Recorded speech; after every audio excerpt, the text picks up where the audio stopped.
we were trying to find pieces of the building that could then become systemized to become classroom spaces. And we chose the western portion, or the southern portion of the building, because of its regular column grid and also the access to a lot of floor-to-ceiling windows. The floor-to-ceiling windows, it's a turn-of-the-century building, and at the time, industrial facilities had a lot of floor-to-ceiling windows to bring a lot of natural light into the factory buildings. And in this case, it worked out perfectly for a school because daylighting is so important, and they're finding even in student test scores and things like that, daylighting really helps improve a student's ability to learn. We didn't want a cafeteria in the school. We really wanted the students to feel like they could eat in their classrooms and they could eat in the living room and things like that. We wanted this place to feel like home to them. And so we built a small little cafe and also an art room. And so that the larger spaces, we really tucked in some of the larger program elements into some of the larger spaces. We wanted to create classrooms that kids would want to be in rather than want to escape from. So there was a concerted effort to make the classroom space itself also inviting and beautiful and communal and a place where kids would want to be.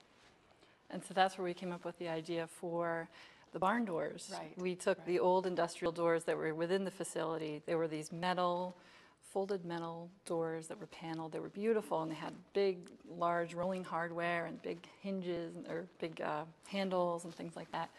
And we thought, oh, it would be great to put these into the classrooms. And we made them out of wood, of course, to warm up the space and make it more human in some way. And that really helped the classrooms open up into the communal living space, which was the center of the design. We had the classrooms ringing the perimeter with the full height windows, and then in the center of that we had the living room. Mm-hmm. And all the classrooms open right into the living room, and it's very nice because it's almost like an open classroom concept, yet you can still close your classroom off if you'd like to. And I think it works really well. One of the other issues that was a little bit controversial, because this is not typical of a public high school, was to have faculty offices. One of the things that we wanted was for our faculty members to be more like university faculty. In a university campus, every faculty member has an office and a telephone. And we wanted that for the high school to increase the level of professionalism. So that was another design issue because we had limited space. Yes, and so what we did was we actually broke the faculty into little groupings of, say, 4 faculty into a smaller room, rather than having one large gang faculty room, which you see a lot in high schools.